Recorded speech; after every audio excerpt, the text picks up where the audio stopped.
Hello students, मेरा नाम है डॉक्टर विकास गोयल और हमारा कोर्स चल रहा है सी प्रोग्रामिंग लैंग्वेज का।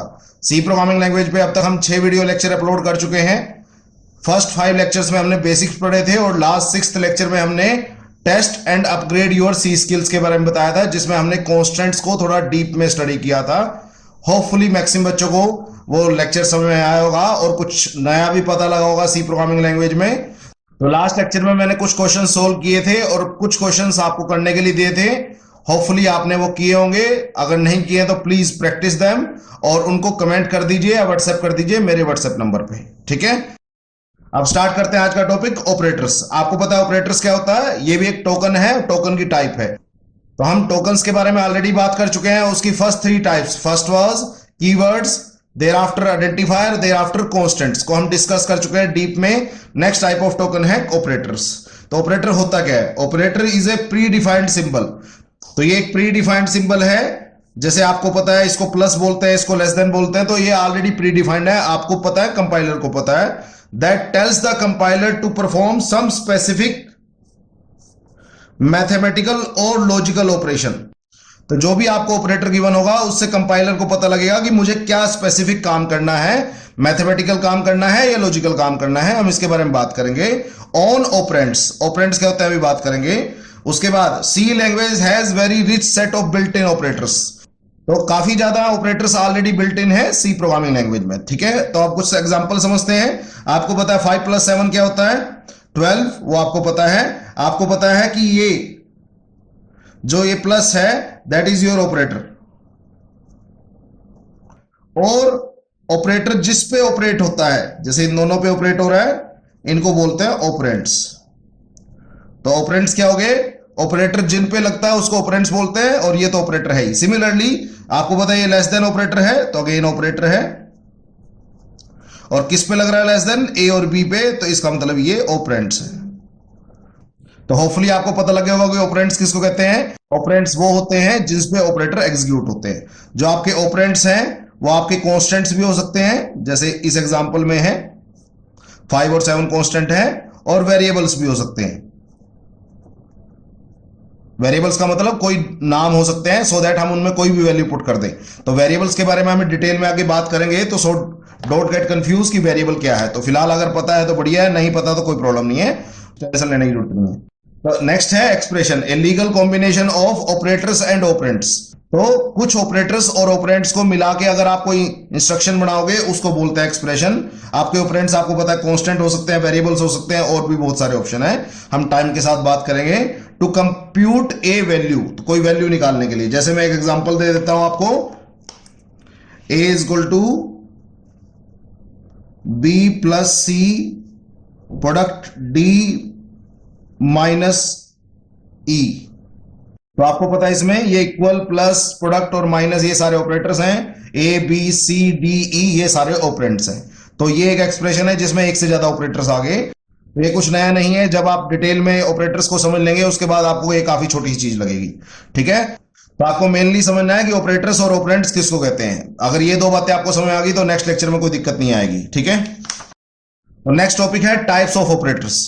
तो ऑपरेटर कितने टाइप के होते हैं? जनरली ऑपरेटर्स को 2 बेसिस पे डिफरेंशिएट किया जाता है। First, on the basis of number of operands used, तो कितने ऑपरेंड यूज हो रहे हैं उस ऑपरेटर के साथ। दूसरा, on the basis of type of operation perform, भाई किस तरह का उन्होंने काम करना है, ठीक है। तो फर्स्ट है कितने ऑपरेंड यूज हो रहे हैं, सेकंड किस तरह का वो काम करेंगे या काम करना है। तो फर्स्ट बात करते हैं on the basis of number of operands use. तो उसके बेस पे ऑपरेटर्स को 3 कैटेगरी में डिवाइड किया जाता है, unary operator, binary operator, ternary operator. Unary operator किसको कहते हैं? जो एक ऑपरेंड लेता है। बाइनरी ऑपरेटर किसको कहते हैं? बाई का मतलब होता है 2, तो जो 2 ऑपरेंड से लेता है। और नेक्स्ट है टर्नरी, तो टर्न का मतलब होता है 3, तो 3 ऑपरेंड्स जो लेता है। तो यूनरी ऑपरेटर्स को एग्जीक्यूट करने के लिए एक ही ऑपरेंड चाहिए, बाइनरी को 2 चाहिए और टर्नरी को 3 चाहिए। अब यूनरी ऑपरेटर कौन कौन से हैं, बाइनरी ऑपरेटर कौन कौन से हैं और टर्नरी ऑपरेटर कौन कौन से हैं, उनके ऑप्शन देखने से पहले हमको ये ऑपरेटर सारे समझने पड़ेंगे। Thereafter it will be quite easy for you कि यूनरी, बाइनरी और टर्नरी ऑपरेटर कौन कौन से हैं। तो अब नेक्स्ट टाइप ऑफ ऑपरेटर्स हैं on the basis of types of operation performed. तो arithmetic operator, relational operator, logical operators, assignment operators, increment और decrement operators, bitwise operators, conditional operators और स्पेशल और मिसलेनियस ऑपरेटर्स। तो हम इनके बारे में डिटेल से बात करेंगे, हर छोटी से छोटी बात इनके बारे में समझेंगे सो दैट आपको कंसेप्ट बिल्कुल अच्छी तरह क्लियर हो जाए। तो ये काफी लंबी लिस्ट ऑफ ऑपरेटर्स हैं, इसलिए हम इसको 2 वीडियो लेक्चर में अपलोड करेंगे। फर्स्ट वीडियो लेक्चर में हम करेंगे इंक्रीमेंट एंड डिक्रीमेंट ऑपरेटर्स तक, और नेक्स्ट वीडियो लेक्चर में हम करेंगे बिटवाइज, कंडीशनल और स्पेशल ऑपरेटर्स। ठीक है, होपफुली समझ आ जाएगा। स्टिल कोई पॉइंट आउट डाउट होगा तो पूछ लेना। तो just do care about it. हम कोशिश करेंगे कि जितनी डेप्थ में आपको बता सकें C programming language, so that सिर्फ आपको सी प्रोग्राम बनाने ना आए, आपको कुछ कंसेप्ट नॉलेज भी आपकी बढ़े। ठीक है, अब स्टार्ट करते हैं first type of operators, that is arithmetic operators. ठीक, तो फर्स्ट टाइप ऑफ ऑपरेटर्स है अर्थमेटिक ऑपरेटर्स। ठीक है, अब समझते हैं इसके बारे में। C language support all basic arithmetic operations. तो अर्थमेटिक ऑपरेटर कौन से होते हैं आपके? प्लस, माइनस, प्रोडक्ट, डिवाइड, और ये एक नया है मॉडुलो डिवीजन।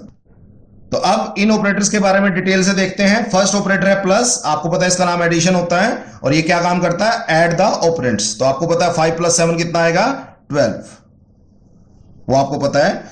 नेक्स्ट है माइनस, उसका नाम होता है सब्ट्रैक्शन, आपको पता है सब्ट्रैक्ट करने का काम आता है, तो आपको पता है 5 - 7 कितना आता है? -2। तो जो आप सोच रहे हैं वही आंसर है, अभी तक कुछ अनएक्सपेक्टेड नहीं आया।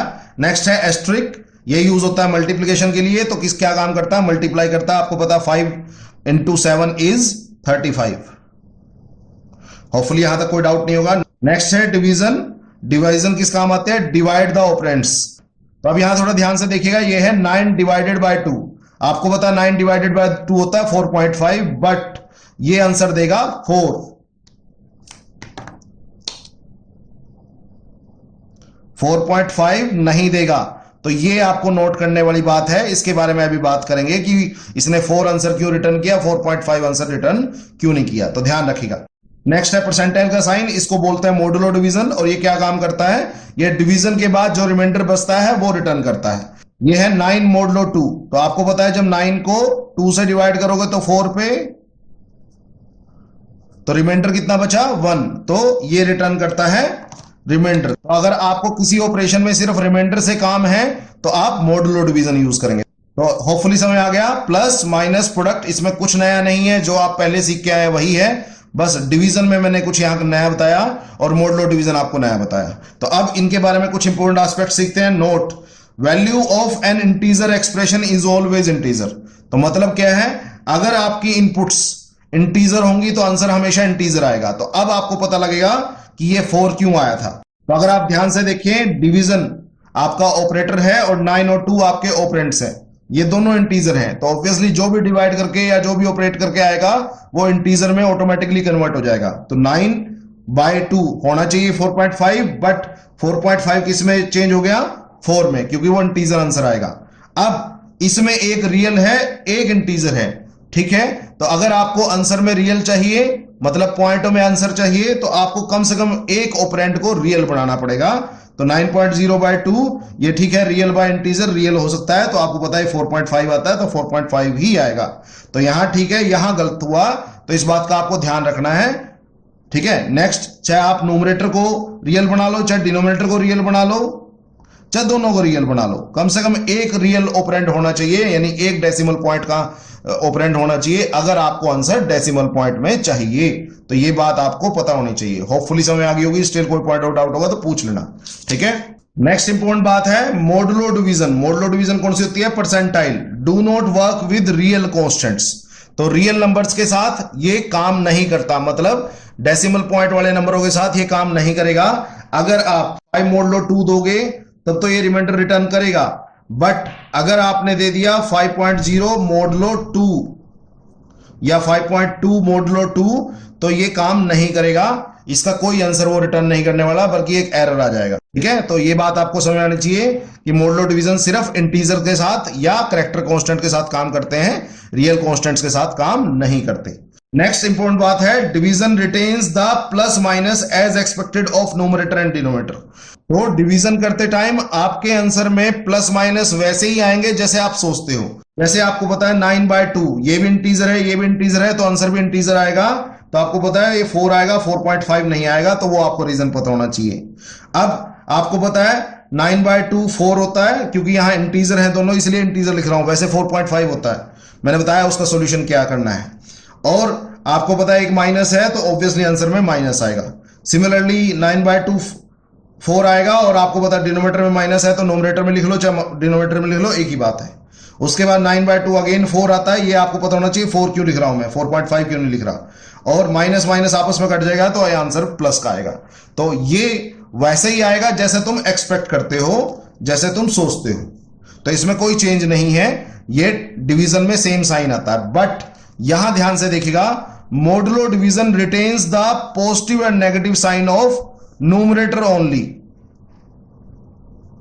सिर्फ किसका साइन रिटेन करता है, न्यूमरेटर का, regardless of the sign of denominator. तो मोडुलो डिवीजन करते टाइम मुझे डिनोमिनेटर के साइन से कोई मतलब नहीं है कि डिनोमिनेटर में प्लस है या माइनस है, तो इस बात का ध्यान रखिएगा। आपको पता है 9 को 2 से डिवाइड करोगे तो रिमाइंडर बचेगा 1, रिमाइंडर सब में 1 बचेगा, इसमें कोई दिक्कत नहीं है, होपफुली यहां तक कोई दिक्कत नहीं होगी। बट साइन जो है वो सिर्फ न्यूमरेटर का आएगा, तो यहां न्यूमरेटर में प्लस है तो प्लस आया, माइनस है तो माइनस आया, यहां प्लस है तो प्लस आया, और यहां माइनस है तो माइनस आया। तो ये थोड़ा सा चेंज हुआ इनमें, तो ये आपको पता होना चाहिए कि कैसे हुआ। तो होपफुली आपको अर्थमेटिक ऑपरेटर अब थोड़े और ज्यादा अच्छे समझ में आए होंगे। तो हम कोशिश करेंगे कि हर कंसेप्ट को हम जितना डीप में हो सके उतना बताएं। तो अर्थमेटिक ऑपरेशन एज एक्सपेक्टेड काम करते हैं, बट 3 इंपॉर्टेंट बातें आपको याद रखनी है। फर्स्ट, अगर सारे ऑपरेंड्स इंटीजर हो तो आंसर इंटीजर आता है। सेकंड, मोडुलो डिवीजन जो है वो रियल कांस्टेंट के साथ काम नहीं करती। थर्ड, मोडुलो डिवीजन सिर्फ न्यूमरेटर का साइन रिटेन करती है, डिनोमिनेटर के साइन से उसको कोई लेना देना नहीं है। तो इस बात को ध्यान रखिएगा। क्लियर हो गया? होपफुली समझ आ गया होगा। अब आगे बढ़ने से पहले एक इंपॉर्टेंट बात और देख लेते हैं। आप ध्यान से अगर देखेंगे तो ये सारे ऑपरेटर्स को 2-2 ऑपरेंड्स चाहिए, तो सारे 2-2 ऑपरेंड्स के साथ काम करेंगे, एक ऑपरेंड के साथ काम नहीं करते। तो इन सारे ऑपरेटर्स को हम बाइनरी ऑपरेटर्स बोलते हैं। क्या बोलते हैं? Binary operators. तो होपफुली आपको बाइनरी ऑपरेटर्स के एग्जांपल समझ आ गए। मैंने बताया था बाइनरी ऑपरेटर क्या होते हैं, जिनको 2 ऑपरेंड्स की रिक्वायरमेंट है। तो ये पांचों के पांचों आपके बाइनरी ऑपरेटर्स हैं। ठीक है, अब स्टार्ट करते हैं नेक्स्ट टाइप ऑफ ऑपरेटर्स। अब नेक्स्ट टाइप ऑफ ऑपरेटर्स है रिलेशनल ऑपरेटर। अब ये ऑपरेटर किस काम आते हैं? These operators are used to compare 2 operands. तो कभी भी 2 ऑपरेंड्स को आपस में कंपेयर करना हो, कौन बड़ा है कौन छोटा है, इक्वल है कि नहीं, वगैरह वगैरह, to identify relation between them, तब यूज होता है आपके रिलेशनल ऑपरेटर। ठीक है, अब रिलेशनल ऑपरेटर्स को समझने से पहले एक इंपॉर्टेंट बात आपको बिल्कुल अच्छी तरह याद होनी चाहिए। मोस्ट इंपॉर्टेंट बात है कि the output of relational expression will be either true. तो आपका जो आंसर आएगा या तो सिर्फ ट्रू आएगा या फॉल्स आएगा। ट्रू का मतलब 1 होता है और फॉल्स का मतलब 0 होता है, मींस बुलियन आउटपुट। इसको बुलियन भी बोलते हैं, ट्रू और फॉल्स को। तो बुलियन आउटपुट ओनली। तो होपफुली समझ आ गया। एक बार दोबारा रिपीट कर देते हैं कि किसी भी रिलेशनल ऑपरेटर को अगर आप सिंप्लीफाई करोगे तो उसकी आउटपुट में या तो ट्रू आएगा या फॉल्स आएगा। 2 आउटपुट आ सकती हैं, इसके अलावा कोई आउटपुट नहीं आ सकती। इन दोनों आउटपुट्स को बोलते हैं बुलियन आउटपुट। ठीक है, तो फर्स्ट ऑपरेटर देखते हैं। फर्स्ट ऑपरेटर है लेस देन। तो आपको पता है किस काम आता है? लेस देन चेक करने के लिए। सेकंड ऑपरेटर है ग्रेटर देन। तो आपको पता है ग्रेटर चेक करता है। अब यहां पे इस ऑपरेटर को थोड़ा ध्यान से देखिएगा, यहां डबल इक्वल आपस में लिखे हुए हैं। तो सी प्रोग्रामिंग लैंग्वेज में डबल इक्वल को इक्वल बोलते हैं। सिंपल हम जब कैलकुलेशन करते हैं तो इक्वल को इक्वल बोलते हैं, बट यहां लगातार 2 इक्वल आएंगे विदाउट स्पेसिस, तब हम उसको इक्वल बोलते हैं। ये क्या चेक करने काम आता है? इक्वल चेक करने की। उसके बाद है इसको बोलते हैं नोट, नोट इक्वल।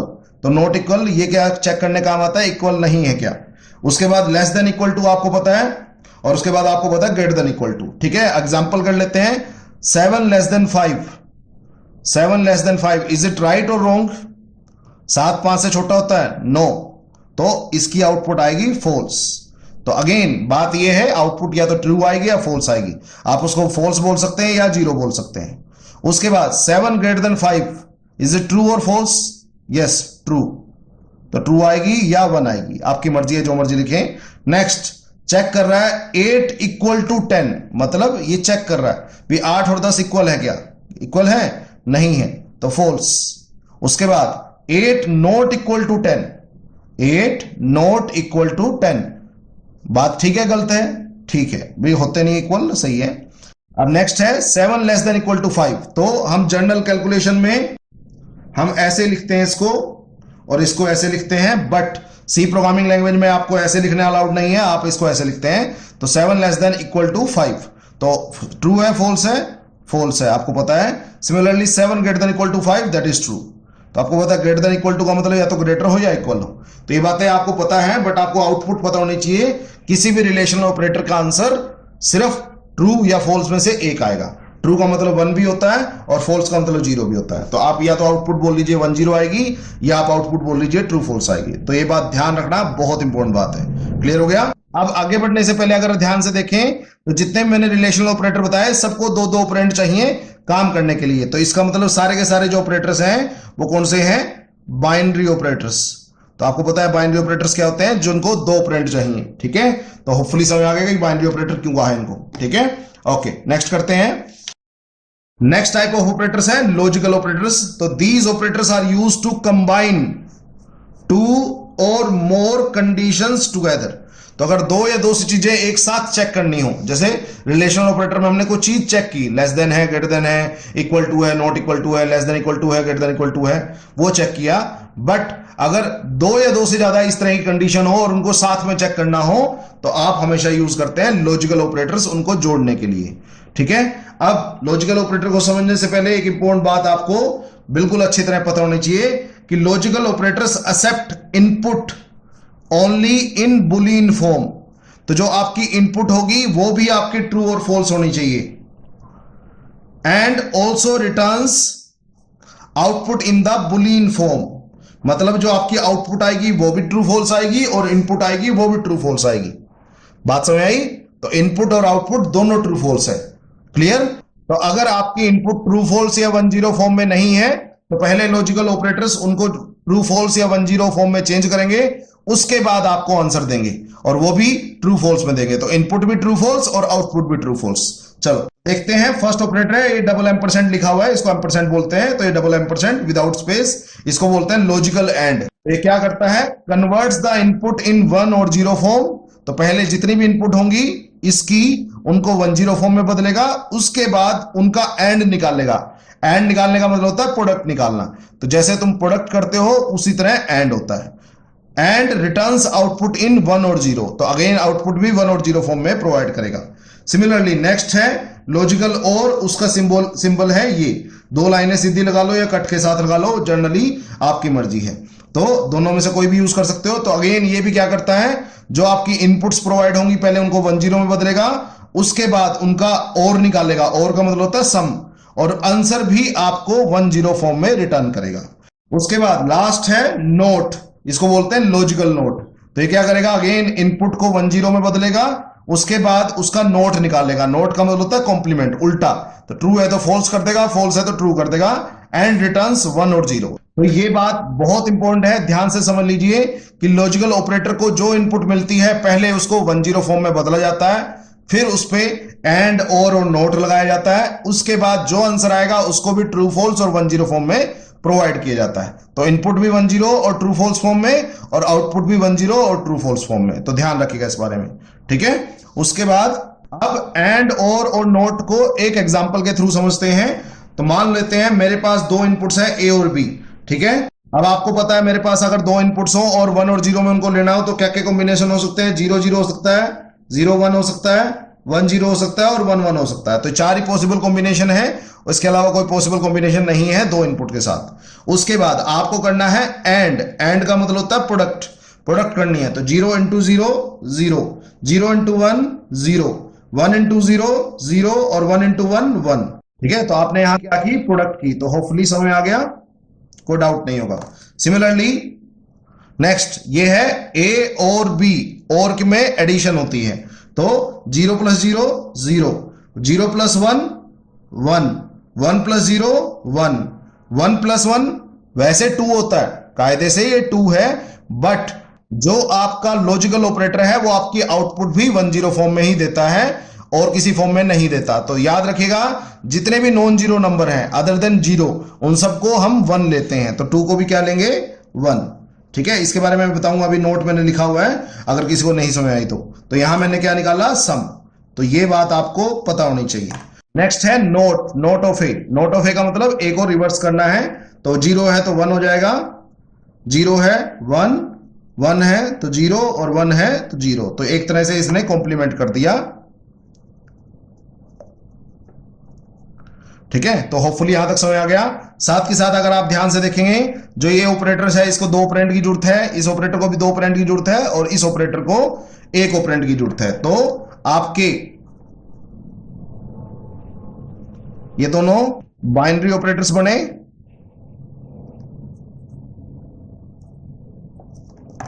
एंड जो ये है आपने देखा इसको सिर्फ 1 ऑपरेंड चाहिए, तो ये यूनरी ऑपरेटर बन गया।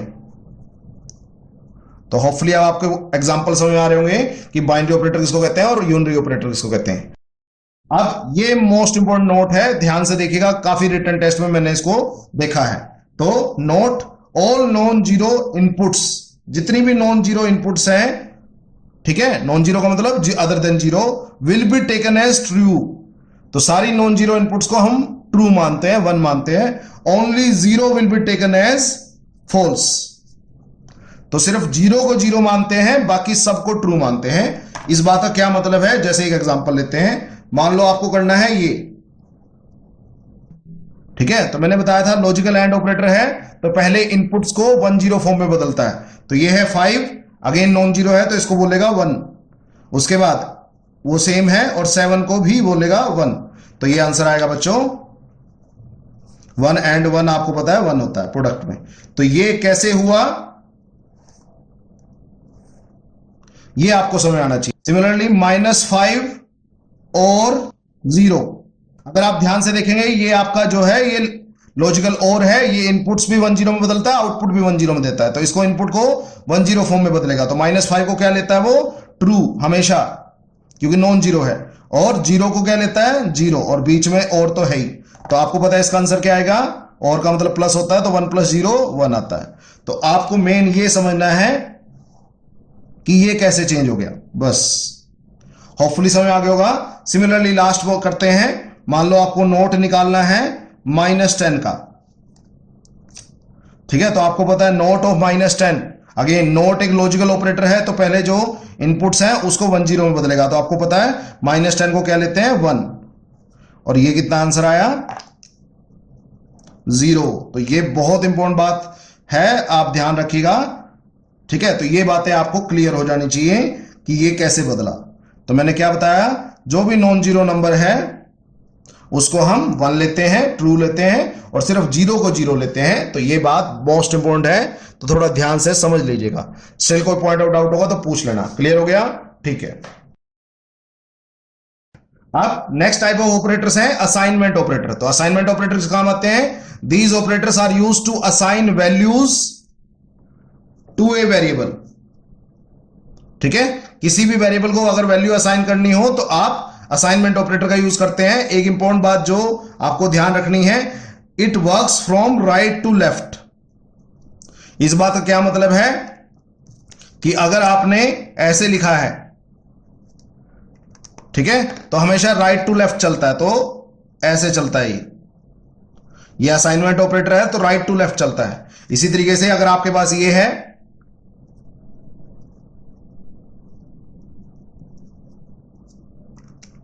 तो आपको पता है पहले राइट सोल होगी, तो राइट इज 5 + 10 15, तो आपको बी के अंदर क्या डालेगा वो 15। तो ये बात आपको ध्यान रखनी है कि assignment operator right to left execute करते हैं, पहले राइट हैंड साइड सोल होती है, फिर लेफ्ट हैंड साइड में उसकी वैल्यू असाइन होती है। असाइन का मतलब डालना।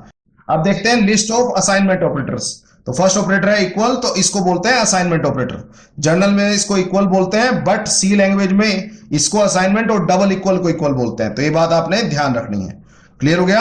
अब ये करता क्या है, a = 5 का मतलब 5 को a में डाल दो। तो मान लो a मेमोरी लोकेशन है, उसमें 5 डाल दिया। तो this is the job of assignment operator. किसी भी वेरिएबल में वैल्यू असाइन करनी हो, डालनी हो, तो हम असाइनमेंट ऑपरेटर का यूज करते हैं। अगेन वेरिएबल जिसको बात समझ आती है ठीक है, नहीं आती तो हम आगे पढ़ेंगे इसके बारे में। तो डोंट गेट कंफ्यूज। सोच लीजिए कोई a है, उसमें आपने 5 डालना था, तो ये काम है। अब असाइनमेंट ऑपरेटर के कुछ मॉडिफाइड वर्जन आते हैं, कुछ कंबाइंड ऑपरेटर वर्जन आते हैं, हम उनके बारे में देख लेते हैं। नेक्स्ट है +=। तो इसमें 2 काम इकट्ठे हो रहे हैं, एक ऐड हो रहा है देन असाइन। तो पहले ऐड करना है फिर असाइन करना है। तो जैसे अगर यहां ध्यान से देखें तो a + = 6, इसका मतलब है a = a + 6, ठीक है। तो एक बार प्लस छोड़ दो तो ये आ गया a इक्वल टू, और एक बार इक्वल टू छोड़ दो ये आ गया a प्लस 6।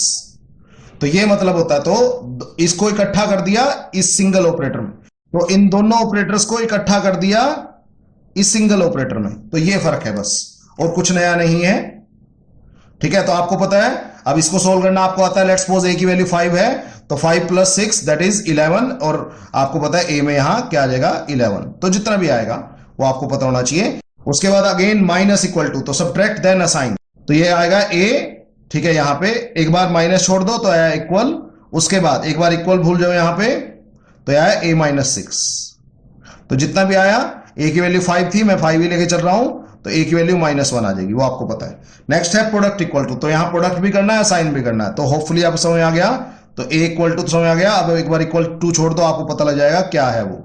इसी तरह डिवीजन इक्वल टू, तो ये क्या करेगा, a is equal to a divided by 2। ये मॉडुलो डिवीजन इक्वल टू, तो आपको पता है a इक्वल टू असाइन होगा, और एक बार इक्वल टू छोड़ दो तो परसेंटाइल मॉडुलो आएगा। इसी तरह ये नेक्स्ट होगा a इक्वल टू a, अब इस ऑपरेटर को बोलते हैं लेफ्ट शिफ्ट, तो हम नेक्स्ट लेक्चर में इसके बारे में पढ़ेंगे, फिलहाल समझ लीजिए इसका नाम लेफ्ट शिफ्ट होता है, तो सेम होपफुली लिखना आ गया। इसी तरह इसको बोलते हैं राइट शिफ्ट, तो ये अकेला एम्परसेंट है, तो इसको बोलते हैं बिटवाइज एंड, पिछले वाला था लॉजिकल एंड, तो इसके बारे में नेक्स्ट लेक्चर में पढ़ेंगे। तो अगेन लिखना आपको आना चाहिए a equal to a ampersand 6। इसी तरह ये सिंगल लाइन है, तो ये है बिटवाइज और, इसके बारे में नेक्स्ट लेक्चर में पढ़ेंगे अगेन। और ये है एक्सोर, होपफुली पता होगा, नहीं पता होगा तो नेक्स्ट लेक्चर में पढ़ेंगे इसके बारे में डिटेल में। तो बस मैं तो ये समझाने वाला था कि इसमें इन दोनों ऑपरेटर्स को कंबाइन करके सिंगल असाइनमेंट ऑपरेटर बना दिया, मॉडिफाइड वर्जन है, तो आपको इनके बारे में पता होना चाहिए। तो अगेन अगर आप ध्यान से देखें, जितने भी असाइनमेंट ऑपरेटर्स हैं, इनको सबको दो दो ऑपरेंड्स चाहिए, तो सबने दो दो ऑपरेंड लिए, तो ये सारे के सारे जो ऑपरेटर्स हैं इनको बोलते हैं बाइनरी ऑपरेटर्स। तो आप खुद डिसाइड कर सकते हैं कौन सा ऑपरेटर बाइनरी है और कौन सा ऑपरेटर यूनरी है और कौन सा ऑपरेटर टर्नरी है। ठीक है, होपफुली समझ आ गया। स्टिल कोई पॉइंट आउट डाउट होगा तो पूछ लेना। अब हम पढ़ेंगे आज का last type of operator, that is increment and decrement operator.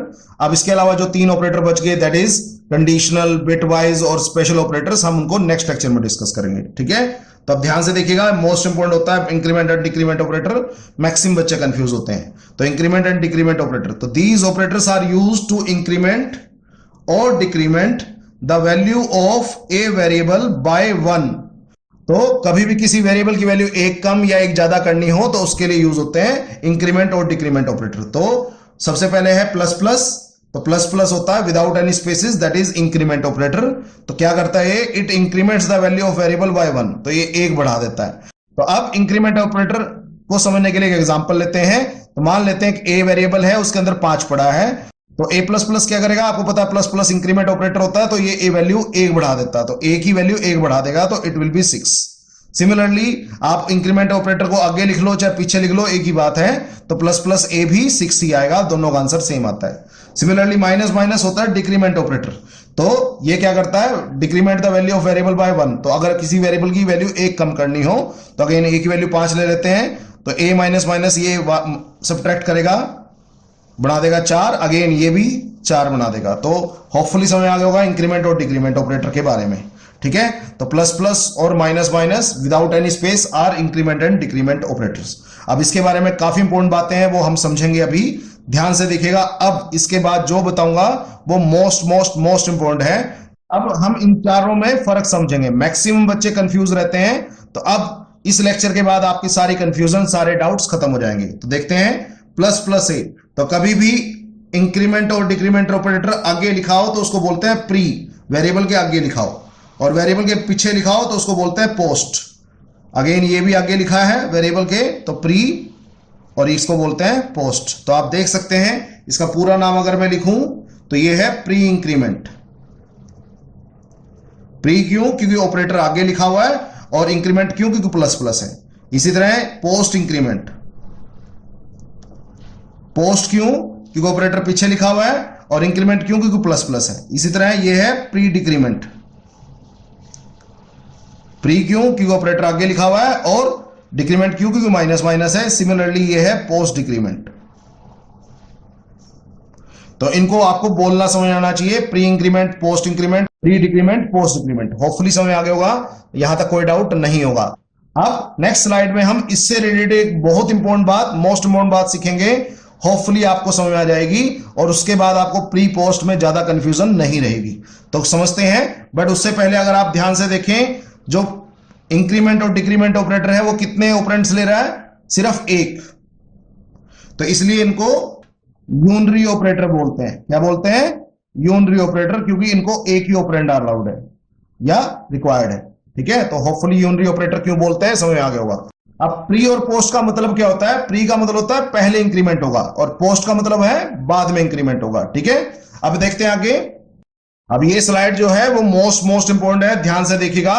ठीक है, तो फर्स्ट बात ध्यान से देखिएगा, there will be no difference in the value of variable after pre और post operation if it is the only operation.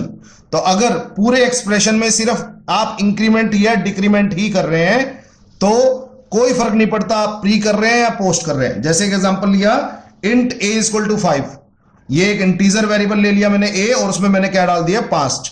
Hopefully कुछ बच्चों को समझ आया होगा, अगर किसी को नहीं समझ आया तो कोई टेंशन नहीं है, रट्टा मार लो इंट a इक्वल टू 5, क्योंकि मैंने अभी इसके बारे में बताया नहीं है, आगे 1-2 लेक्चर के बाद मैं बता दूंगा। तो जिसको समझ आ गया बढ़िया है, जिसको नहीं समझ आया कोई टेंशन मत लो, बाद में समझ लेना कि हाँ a में 5 डाला है, ये पता लग लो। अब मैंने क्या किया? a प्लस प्लस, तो आपको पता है a में क्या पड़ा है? 5, तो a प्लस प्लस क्या करेगा? a की वैल्यू 6। तो अब उसके बाद मैंने प्रिंट एफ कर दिया a की वैल्यू। आपको पता है प्रिंट एफ क्या करता है? मॉनिटर पे, कंप्यूटर स्क्रीन पे आपके वेरिएबल्स की वैल्यू को प्रिंट करता है। तो आपको किसकी वैल्यू प्रिंट करनी है? a की, तो it will B 6। Clear? Similarly हम इसी काम को प्री इंक्रीमेंट से करते हैं। तो int a equal to 5, again a लिया, उसमें 5 डाला, अब किया प्लस प्लस a, तो ये आपको पता है प्री है, आपको ये पता है ये पोस्ट था और यहां पे प्री है। तो अब प्लस प्लस a क्या करेगा? a की वैल्यू क्या कर देगा? 6। अगेन प्रिंट करोगे a की वैल्यू तो वो भी 6। तो यही मैं बात बताने की कोशिश कर रहा था। तो अगर आप ध्यान से देखें, प्री इंक्रीमेंट और पोस्ट इंक्रीमेंट जो मर्जी आए, अगर अकेला आए तो हमेशा जो एक्सपेक्टेड आउटपुट है वही देता है। तो इसने भी a की वैल्यू 6 कर दी और इसने भी a की वैल्यू 6 कर दी, इसमें कोई दिक्कत नहीं है। तो क्या समझ आया? अगर प्री इंक्रीमेंट और पोस्ट इंक्रीमेंट अकेले पड़े हों तो उनसे कोई फर्क नहीं पड़ता, प्री है या पोस्ट है, आंसर सेम ही आएगा। अब देखते हैं second point, pre and post operation different है if and only if there are more than one operation in the statement. तो अगर प्री और पोस्ट इंक्रीमेंट और डिक्रीमेंट की स्टेटमेंट में अगर एक से ज्यादा ऑपरेटर्स हैं तो आपकी एक्सपेक्टेशन में आउटपुट में फर्क पड़ सकता है। तो देखते हैं, मान लेते हैं दो इंटीजर वेरिएबल लिए, इंट a में 5 डाल दिया और b मैंने खाली ले लिया और b में मैं डाल रहा हूं a प्लस प्लस। अगर आप ध्यान से देखें तो ये पोस्ट इंक्रीमेंट है और फिर आपने प्रिंट कर दी a और b की वैल्यू। Similarly int a equal to 5b, बस मैंने एक चेंज किया है, यहां मैंने प्लस प्लस a लिखा है, तो आपको पता है ये प्री इंक्रीमेंट है और ये है असाइनमेंट। सिमिलरली इसमें भी असाइनमेंट है। तो अगर आप ध्यान से देखें तो इन दोनों स्टेटमेंट में 2 ऑपरेशन है, एक तो इंक्रीमेंट है, प्री या पोस्ट उसकी बात बाद में करेंगे, और एक असाइनमेंट है। तो अब 2 ऑपरेशन इकट्ठे आ गए तो इसका मतलब प्री और पोस्ट के रिजल्ट में डिफरेंस आएगा, एज एक्सपेक्टेड नहीं आएगा रिजल्ट। देखते हैं क्या फर्क आएगा। तो अब पोस्ट इंक्रीमेंट क्या कहता है? बाद में इंक्रीमेंट होगा। तो बाद में इंक्रीमेंट का मतलब पहले काम होगा, काम क्या है? असाइनमेंट, और उसके बाद इंक्रीमेंट होगा। तो सबसे पहले असाइनमेंट होगी, तो b इक्वल टू a, तो a की वैल्यू कितनी है? 5, तो b में क्या डाली? 5। ठीक है, तो b में क्या डाला? 5 हो गया। जब काम हो गया उसके बाद आप इंक्रीमेंट करेंगे, तो पोस्ट इंक्रीमेंट का मतलब बाद में इंक्रीमेंट होगा। तो पहले काम हुआ असाइनमेंट और फिर इंक्रीमेंट हुआ, तो इंक्रीमेंट आ गया 6, तो a की वैल्यू बन गई 6। बट प्री इंक्रीमेंट कहता है पहले इंक्रीमेंट होगा फिर काम होगा। तो पहले इंक्रीमेंट, तो पहले a की वैल्यू 5 थी तो पहले हुई वो 6। ठीक है, उसके बाद काम होगा, तो b में क्या डाला? 6 नई वैल्यू। तो ये फर्क है, a की वैल्यू तो 6 ही रहेगी, उनमें कोई चेंज नहीं है। यहां b 5 और यहां b 6 क्यों आया ये आपको पता लग जाना चाहिए। होपफुली समझ आया होगा। दोबारा बता देता हूं, पोस्ट इंक्रीमेंट कहता है बाद में इंक्रीमेंट होगा, तो पहले काम होगा, काम का मतलब असाइनमेंट होगी। तो b में पहले a की वैल्यू डाली, a की वैल्यू 5 थी तो b में डाली 5, और उसके बाद इंक्रीमेंट हुआ तो a हो गया 6। सिमिलरली ये प्री इंक्रीमेंट है तो पहले इंक्रीमेंट होगा, प्री का मतलब पहले, तो पहले इंक्रीमेंट होगा, तो ए की वैल्यू 5 है तो ये हो जाएगा 6। उसके बाद काम होगा, काम था असाइनमेंट, तो बी में क्या डाला 6, तो इसलिए बी में भी 6 आया और ए में भी 6 आया। तो ये बहुत इंपॉर्टेंट बात थी, मैक्सिमम बच्चों को पल्ले नहीं पड़ती, तो होपफुली आपको समझ में आ गई होगी। स्टिल कोई पॉइंट ऑफ डाउट होगा तो पूछ लीजिएगा। हम कोशिश करेंगे कि सी प्रोग्रामिंग लैंग्वेज का कोर्स इसी तरह से चलाएं कि आपको कंसेप्ट तो क्लियर हो ही, आपकी नॉलेज भी एनहांस हो। तो इस तरह के क्वेश्चन हम कंप्यूटर पे प्रैक्टिस करेंगे। तो इस तरह के क्वेश्चन अपने दोस्तों से पूछिए, क्लासमेट से पूछिए, सो दैट उनको भी पता लगे कि हाँ, there is much more thing apart from basic concepts in C programming language. ठीक है, नेक्स्ट लेक्चर में पढ़ेंगे बाकी 3 operators, bitwise operator, conditional operator और स्पेशल ऑपरेटर्स। ठीक है, ओके, ठीक है, आज के लिए इतना ही। ओके।